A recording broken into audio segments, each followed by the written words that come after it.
여러분 안녕하십니까? 아침의 매일경제입니다. 저는 이상훈입니다. 도쿄올림픽이요. 골판지 침대 그리고 열악한 선수촌 시설 계속 논란이 됐죠. 그런데요. 국제올림픽위원회 IOC 위원장은요. 일본 정부의 지원을 받아서요. 하루 2,500만 원짜리 최고급 호텔방에 묵고 있다는 보도가 일본에서 나왔습니다. 도대체 누구를 위한 축제인가? 이런 질문 안 나오지 않을 수밖에 없는 상황입니다, 지금. 자, 그럼 먼저 아침 신문 일면 기사부터 바로 출발합니다. 먼저 매일경제입니다. 기사 아래쪽에 위치하고 있습니다. 병상이 포화 상태다. 무증상자 자가치료 확대 검토한다. 코로나19 확진자 굉장히 많이 늘어나고 있죠. 그러니까 병상 자체가 모자릅니다. 그래서 자가치료 이런 얘기가 나오기 시작했습니다. 위중증 환자 석 3주 사이에 2배로 폭증했다. 확진자 늘어서 4단계 플러스 알파 만지자. 그리고 정부는 사실은 병상은 위중증 환자 위주로 가야 되는 게 맞거든요. 그렇다 보니까 무증상자는 집에서 치료하는 방법. 이거 외국은 하고 있는데 우리도 이거 검토해야 된다. 이런 목소리가 나오고 있습니다. 다음은 조선일보 확인해 보겠습니다. 전국이 늙었다. 250개 시, 군구 모두 고령화다. 이렇게 돼 있습니다. 자, 65 이상 인구 800만 명을 넘어섰습니다. 그래서 제목이 전국이 늙었답니다. 유소년 인구 대비 고령층 비율이요 10년 사이에 2배로 커졌다고 합니다. 고령화가 너무 빠르게 진행되고 있다. 사실 여러 가지 고민을 남기는 내용입니다. 다음은 동아일보 보겠습니다. 우리 선수들의 활약상 기사로 다루고 있습니다. 한국 수영의 미래를 터치하다. 미래에 손을 댔으니까 뭔가 긍정적인 거죠. 여기 보시면요. 18살 황선우 선수 얘기입니다. 남자 자유형 100m 결승에 올라갔죠. 결승에 올라간 자체가 대단한 겁니다. 지금 아래로 가겠습니다. 자유형 100m에서 5위, 69년 만에 아시아 최고 성적을 거뒀습니다. 자, 이 남자 자유형 100m는요. 아시아 선수는 갈 수 없는 것 아니냐. 그동안 이런 평가 있었거든요. 그걸 깬 겁니다. 불리한 체력 조건 이겨냈고요. 3년 뒤 올림픽 메달 기대할 수 있다. 희망적이다. 이런 전망 나옵니다. 그리고요. 그 밑에 보면 조구암 선수 유도 첫 은메달 땄습니다. 아테네 이후 17년 만에 100kg급 메달입니다. 여기도 새로운 길을 가고 있는 거죠. 다음 기사 보겠습니다. 다음은 경향신문입니다. 자, 앞선 기사 끝에 소개했던 조구암 선수 여기 보면은 은메달 땄죠? 그런데요. 여기 보면 파란색 도복이 조구암 선수, 여기가 결승전에 만난 일본 선수입니다. 손을 치켜 올려주고 있습니다. 그리고 손가락을 가리키면서 당신이 이겼어. 축하해 주는 겁니다. 조구암 은메달, 매너만큼은 금메달이다. 우리 선수들 이 정도로 마음의 여유가 생겼습니다. 물론 여기까지 오기 엄청난 노력, 고생이 있었습니다. 그러나 결과가 나온 뒤에는 승복하고요. 축하해 줄 수 있는 마음의 여유, 우리 선수들이 갖고 있는 겁니다. 이런 모습 많이 보이고 있습니다.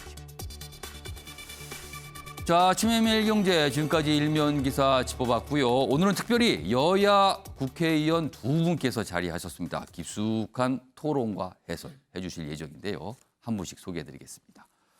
먼저 고영인 더불어민주당 의원 오늘도 자리하셨습니다. 네. 그리고 그 옆에는 이양수 국민의힘 의원 자리하고 계십니다. 안녕하세요. 자, 두 분 같이 인사드릴게요. 안녕하세요. 네. 안녕하세요.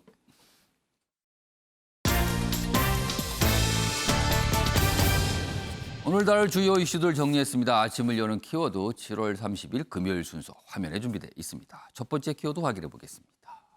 청와대 앞입니다. 지금 청와대 앞에서 1인 시위를 하고 계시는 분이 있습니다. 야당 소속이고요. 그리고 이분을 찾아서 또 격려 지지를 하는 분들이 있어요. 그 기사가 오늘 준비되어 있습니다. 여러 가지 의미 그리고 토론 내용이 좀 있습니다. 두 번째 키워드는 시대적 특혜. 부동산을 여러 채 보유했습니다. 이유를 물어보니까 시대적 특혜라고 설명을 했어요. 분위기가 좋지 않았습니다. 그 이후에 논란이 좀 이어지고 있습니다. 세 번째 키워드는 줄리벽화입니다. 굉장한 주목을 받고 있고요. 논란의 대상도 되고 있죠. 서울 도심 한복판에 등장한 벽화 이야기입니다. 굉장히 민감한 주제이기도 하고요. 대선 주자들과 직접적으로 연관돼 있기도 합니다. 마지막 키워드는 쇼트커트 왜? 지금 올림픽에 출전하는 우리 여자 선수의 헤어스타일을 놓고요. 뭐 이러쿵저러쿵 얘기들이 나옵니다. 그런데 도대체 왜 문제 삼으세요? 이런 보도가 많이 있습니다. 자, 그럼 아침 일경제 본격적으로 출발하겠습니다. 첫 번째 이슈는 드루킹 사건 판결 관련해서 그 이후에 전개되는 모습 중에 하나가 1인 시위 모습이 있어요. 그 내용부터 다뤄보겠습니다. 자, 청와대 앞에 직접 간 윤석열, 최재형. 야권의 대선 주자입니다. 그러면서 이런 얘기를 해줘. 문 대통령, 드루킹 사건 관련 사과하라. 압박을 하고 있습니다. 먼저 사진 좀 봐주세요. 국민의힘 소속의 정진석 의원이 1인 시위를 벌이고 있는데 이 현장을 두 대선 주자가 찾아간 겁니다. 그러면서 뭐 공감한다, 지지한다 이런 얘기를 한 거죠. 좀 더 보겠습니다. 문재인 정부 정통성 의문 심각하다. 특검 연장해서 책임자 수사해야 된다. 이런 주장을 하고 있습니다. 문 대통령 분명한 입장 표명해야 한다. 공통점은 입장 내고 사과하라. 근데 윤석열 예비후보는 좀 더 가고 있죠. 특검 연장 얘기를 하고 있습니다. 그리고 뭐 안철수 국민의당 대표도 올림픽 금메달 선수도 도핑 발각되면 메달 박탈당한다. 이거 도핑하고 비슷한 거 아닙니까? 이렇게 얘기하고 있습니다. 이런 상황에서 어제 이철희 청와대 정무수석 요 시위하는 현장에 가서 정진석 의원을 만났죠. 그러면서 아마도 그 사안에 대해서 대통령은 몰랐을 것입니다. 그러면서 뭐 사과 이런 거 입장 표명 예정 없습니다. 뭐 이렇게 돼 있습니다. 자, 그럼요. 먼저 이와 관련된 영상부터 좀 확인해 보겠습니다. 입장 표명과 앞으로 어떻게 할 것인지 국가의 최고 책임자로서 국민들께 입장을 표명해야 된다고 저도 생각하고 있습니다. 드루킹 사건으로 인하여서 유죄 판결을 받은 김경수 전 지사가 과연 누구를 위해서 그 일을 했을까? 최종 책임을 지셔야 될 분이 누군가에 대해서. 자, 이철희 정무수석 어제 1인 시위하고 있는 정진석 의원 만났다고 소개해드렸죠. 좀 더 어떤 얘기를 하는지 좀 더 소개돼 있어요. 여기 밑줄로 좀 표시가 되어 있습니다. 자, 정진석 의원을 만난 자리에서 대통령은 몰랐을 것이다. 청와대 입장을 낼 계획은 없다. 이렇게 말한 것으로 알려졌답니다. 이게 정확하게 포착이 됐다면 영상으로도 여러분께 좀 전해드렸는데 일단 이런 얘기를 했다라는 게 전해진 거예요, 지금요. 다음은요. 이 사안과 관련된 여론조사 결과가 좀 있습니다. 소개해드리죠. 여기 보시면 MBN 매일경제 의뢰로 RN서치 여론조사, 뭐 여러 가지 항목조사 중에 하나가 들어있었어요. 김경수 전 경남지사 구속에 문재인 대통령 어떤 입장 표명, 사과할 필요가 있는가라고 물었습니다. 그러자 사과 필요하다가 50.5, 필요하지 않다가 42.8, 사과한다가 좀 많긴 해요. 그러나 비슷한 결과라고 볼 수도 있습니다. 이 정도의 여론 지형이 나타났습니다. 이게 이렇게 나오면 이게 애매하죠, 조금 상황이요. 일단 필요하다가 높게 나오긴 했어요. 자, 이 얘기 좀 해보겠습니다. 고영인 의원님. 지금 국민의힘에서 1인 시위도 있고요. 그리고 야권 대선 주자분들이 가서 지지, 공감을 표시하고 있습니다. 네. 민주당은 이 사안에 대해서 어떤 생각입니까? 당청에서 좀 정리가 좀 됐나요? 이 사안은? 뭐 공식적인 정리라기보다도 예. 전반적인 우리 의원님들 대화를 해보면 예. 이것은 뭐 분명히 이제 정치적 의도가 다분히 있죠. 지금 이제 몸통서를 제기해서 반문 전선을 강화하고 자신들의 연대를 좀 더 강화하려고 하는 이제 그런 측면들이 있고요. 물론 이것이 이제 김경수 지사에 대한 사법적 판단이 있었기 때문에 우리 당이나 정부도 그 판단은 존중한다고 분명히 얘기를 했습니다. 이제 단지 이 사법적 판단과 별개로 예. 지금 많은 국민들이 이 결과에 대해서 의문을 또 많이 가지고 있는 것도 현실입니다. 그것이 왜 그러냐면 그 면담 같은 경우도 두 번째 이루어져 가지고 거기서 이것이 서로 공모했다 이런 예. 발표도 있었고 예. 또 뭐 시연 현장에 있어서도 닭갈비 영수증 사건이라든가 이래서 시간차가 입증이 안 돼요. 그래서 전반적인 정황은 으로만 얘기를 하고 있지 예. 명확한 물증이 좀 없는 부분이 있거든요. 그래서 이 부분에 대해서 좀 더 우리가 좀 마음속으로 수긍할 수 있는 그런 분위기가 아직 덜 형성됐다라는 게 있고요. 예. 그리고 대통령께서 이 부분을 알고 뒤에서 그것을 주도한 몸통이다. 이거는 뭐 국민들 예. 시각으로 보더라도 그건 예. 무리한 주장이라고 생각합니다. 야당에서는 일단 그렇게 좀 연결을 지으려고 하는 것 물론 같아요, 지금. 그런 정치적 의도는 있는데요. 예. 우리가 그 김경수 지사가 이제 수행도 맡으시고 측근인데 예. 우리가 일반적으로 측근이 후보의 일정을 알지만 예. 후보가 측근의 일정을 다 아는 건 아니잖아요. 네, 그런 거고 또 문 대통령의 여러 가지 인격으로 봤을 때 예. 이러한 것을 알고서도 지나칠 리가 없다. 이런 부분들을 저희들은 확신하고 있습니다. 네. 그러니까 고영인 의원님 여러 가지 이제 상황 설명 민주당 분위기 전해줬는데 한 가지 추가 질문 드릴게요. 예. 그러니까 대법원 최종 판결에 대해서 뭐 불복하는 건 아니다. 그렇죠. 그러나 심정적으로는 아직까지 조금 미심쩍고 약간 그런 측면이 있어서 그런 부분에 대한 생각은 좀 있다. 이게 같이 갈 수 있나요? 어떻게 보세요? 현실에서 그렇게 존재하죠. 우리가 대한민국에 살고 예. 또 법원의 판결, 예를 들면 그것을 뭐 저항하면은 김경수 지사가 자진해서 예. 그 되는 것도 들어가지 마라 감옥으로 예. 뭐 이렇게도 할 수 있겠죠. 그러나 그건 말이 안 되는 거고 예. 그런 모든 절차는 따르지만 예. 그것이 마음속으로 이것을 양심적으로 인정할 수 없는 측면이 있다라고 본인도 생각하고 있고 예. 또 이것을 바라보는 국민이나 많은 지지자들이 볼 때도 예. 이런 정황과 여러 가지 이런 거에 의해서 나타난 것이지 물증은 부족하다 이렇게 판단하는 것은 있을 수 있다고 봅니다. 알겠습니다. 일단 좀 민주당의 전반적인 분위기나 입장 이런 거 좀 설명해 주셨어요. 자, 이양수 의원님. 고영인 의원님의 말씀에 대한 생각을 좀 전해 주시고요. 그걸 좀 짧게 좀 우선 그거부터 짧게 좀 말씀해 주시죠. 글쎄, 제가 이제 방송에 나가거나 토론에 나가면은 민주당 의원님이 항상 드루킹 사건에 대해서 하시는 말씀이 있어요. 예. 분명한 증거는 없다. 아. 근데 왜 없어요? 오. 재판 결과 그다음에 보시면은 발표된 거 보시면 증거가 차고 넘쳐요. 예. 그리고 그 1심에서 그 2심에서 총영사 자리 그거 무죄된 거 그것도 무죄가 그 사실이 아니라서 무죄가 된 게 아니고 공소시효를 넘어가서 그래서 예. 무죄가 된 거예요. 그래서 증거는 차고 넘치고 그 뭐 댓글이라든가 이런 것들은 있는데 좀 입을 맞추고 나오신 것 같아요. 다들 증거는 확실하지 않지만 예. 분명한 증거는 없지만 뭐 이러시면서 얘기하시는데 증거가 확실히 있고 대법원 판단은 특히 법률심이에요. 그거는 법률적으로 맞냐 틀리냐 다 증거 관계가 허위 증거가 있느냐 없느냐 그거 판단해가지고 예. 낸 건데 이거에 명백한 잘못에 대해서는 민주당에서도 인정하고 사과를 하시지 자꾸 분명한 증거가 없다 이렇게 하는 것은 국민들을 호도하는 거예요. 알겠습니다. 이제 그런 입장이시고요. 추가 질문 드릴게요. 예. 지금 사과 요구를 하고 있죠. 문재인 대통령이 이 사안에서 사과하라, 입장을 내라는데 만약에 문재인 대통령이 사과를 했다고 가정해 보겠습니다.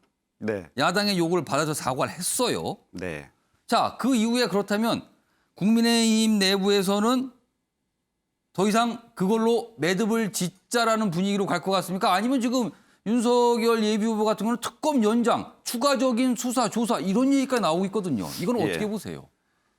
이 여론 조작이라고 하는 것은 반민주적인 중대 범죄입니다. 예. 이거에 대해서 사과도 안 하고 넘어가려고 하는 지금 문재인 대통령이나 이 예. 민주당의 태도는 예. 정말 그 민주주의 안 하겠다는 얘기하고 똑같은 거예요. 빨리 사과부터 하셔야 돼요. 예. 그리고 그 다음에 예. 사과를 했으면 그다음에 조치가 따라야 될 거 아니겠습니까? 그런데 안철수 의원이 대표께서 얘기하신 것처럼 뭐 도핑 발각되면 메달을 박탈해야 된다.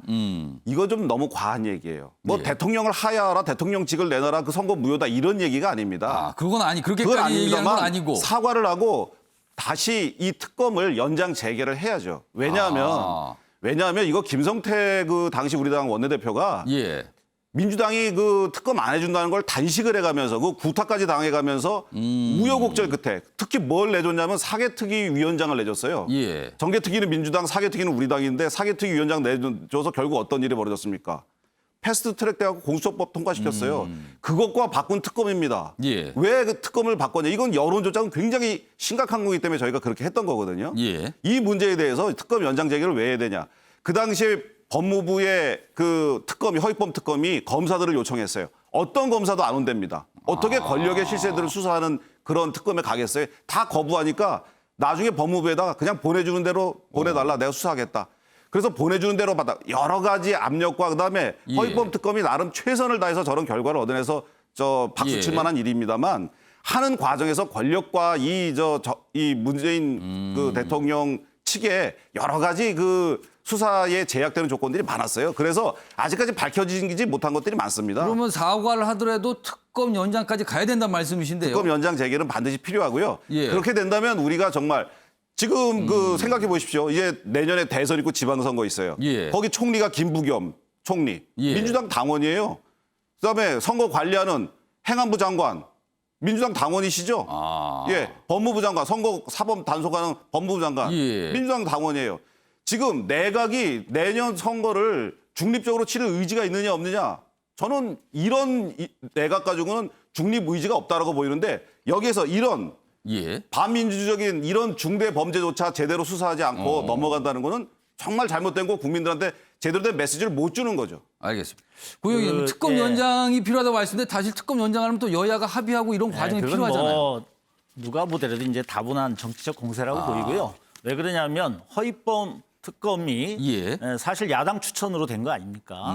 그리고 충분히 시간을 줬는데 예. 연장을 하지도 않았어요. 나중에 아. 그 연장을 하지 않았다라는 거는 충분히 자유롭게 수사할 만한 거는 다 했다. 예. 그래서 이 정도면 우리가 입증할 만한 것은 다 했다라고 해서 내놓은 결과거든요. 예. 그런 거기 때문에 거기서 더 연장을 요구하는 것은 예. 마치 뭐 이거를 연장하면 몸통이 나와서 문 대통령을 타격을 할 수 있는 것처럼 예. 국민들에게 이제 호도하려고 하는 것이고 예. 그런 거기 때문에 이것을 일반 국민들 상식으로는 받아들이기가 어렵고 그것은 자칫하면 예. 마치 그 특검에게 이 결과도 지금 유죄로 나왔는데 이거보다도 더 문 대통령하고 연관을 억지로라도 만들어내라고 하는 정치적 압력이거든요. 예. 그렇기 때문에 그건 부당하다 이렇게 생각하고 예. 뭐 지금 그 선거 기간에 여러 가지 내각의 중립을 얘기했는데 예. 우리가 어떤 그 지위를 갖고 있는 사람들의 성향이 문제가 아니라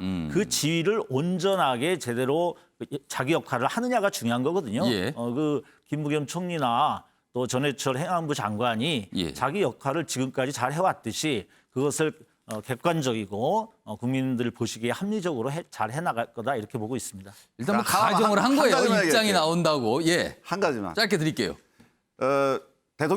대통령 후보를 뽑는 민주당 전당대회에서 예. 그 지금 영부인께서 그 당시에 후보의 배우자께서 예. 경인선 가자, 경인선에 인사해야 돼, 경인선으로 가자 이 얘기를 한 것이 녹화가 돼 있고 녹취가 돼 있어요. 아. 허위범 특검에서 그거 손도 못 댔습니다. 이것만 예. 말씀드리겠습니다.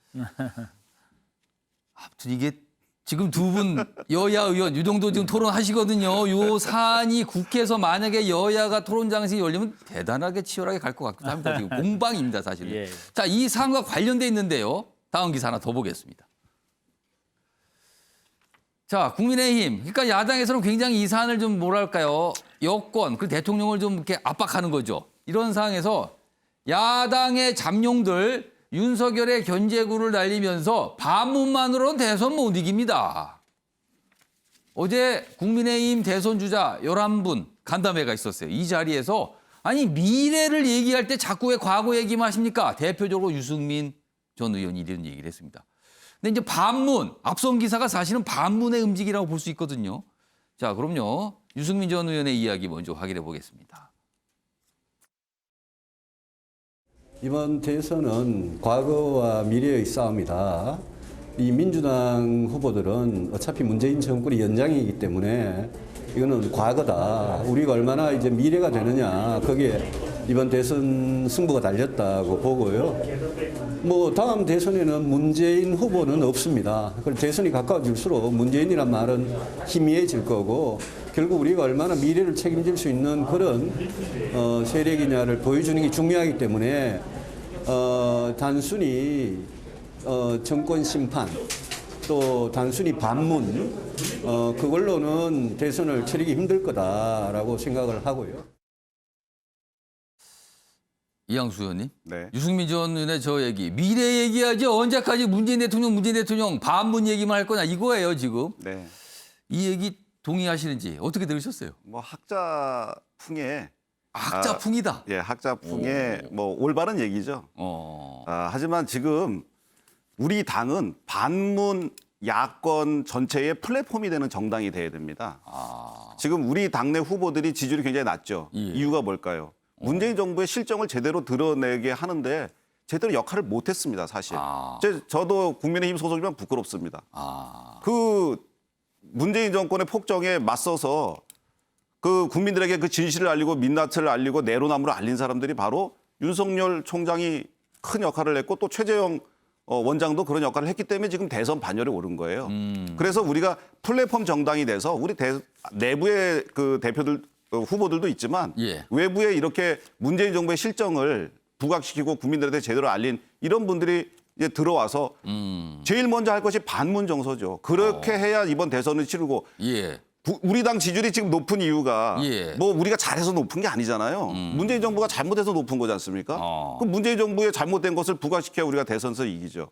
이것은 뭐 당연한 얘기인데 예. 너무 물론 이제 그것만 있으면 안 되죠. 예. 저 유승민 의원께서 얘기하신 미래지향적인 예. 우리의 공약도 있어야 되고 뭐 10년, 20년, 100년 대계를 구성할 그런 것들은 우리 당이 워낙에 뭐 정책 정당으로서 수권 정당으로서 예. 오랫동안의 노하우가 있기 때문에 그런 건 잘 볼필할 겁니다. 하지만 우선은 만약에 윤석열 총장이나 최재형 원장 이런 분들 안 계셨으면요. 예. 지금 아마 조국 전 장관께서 지지율 50%로 대권 후보 돼 있을 겁니다. 의견이 좀 다르군요. 이양수 의원님하고 지금 유승민 전 의원 그 영상을 확인해봤는데 약간 다른 생각을 좀 갖고 계세요. 이게 아마 향후에 지금 분위기로 봐서는 윤석열 예비 후보가 뭐 곧 입당할 것 같다라는 보도까지 막 나오고 있어요. 입당한 이후에 다른 대선 주자들과의 약간의 어떤 미묘한 이런 전선이 있을 수도 있을 것 같습니다. 자, 이 사안 요 정도 잠깐 하신 저도 말씀 한 있으세요? 말씀 드릴게요. 네. 일단 제가 볼 때는 유승민 후보가 예. 오히려 냉철하고 합리적인 분석을 하는 것 같아요.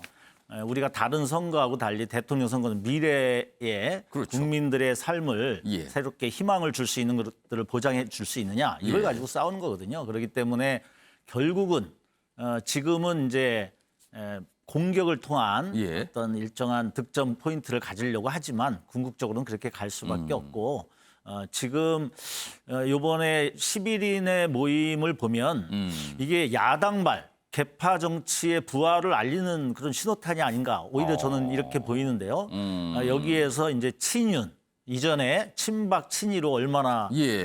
또 국민의힘 예. 전 야당이 분열을 했었습니까? 그래서 이러한 것들이 좀 출발점으로 보이고 특히 지금 이준석 대표가 만약에 8월 중으로 윤석열 전 총장이 안 들어온다면 거기에 합류하는 자신들의 여러 그 당직자라든가 의원들까지도 징계를 내리겠다 이렇게 얘기를 하면서 압박을 하고 있잖아요. 그래서 이제 그러한 것들을 좀 보여주기 위한 그런 이벤트였다라고 보여지고 예. 이것은 더 나아가서 보면 결국은 윤석열 후보에 대한 일정한 견제, 배제 뭐 이런 부분들도 있지 않느냐. 그러니까 지난번 서울시장 오세훈 시장 만들기에서 당 중심이라고 하는 것들로부터 출발해서 예. 결국은 그 통제하기가 어렵고 또 여러 가지 요즘 나타나는 여러 가지 의문들에 대한 예. 위험성 이런 것들로 인한 그러한 어떤 견제 이런 부분들이 좀 다분히 보인다 이렇게 생각하고 있습니다. 알겠습니다. 뭐 이 야당 잠룡들의 의견 이런 것까지는 평가를 좀 해주셨어요.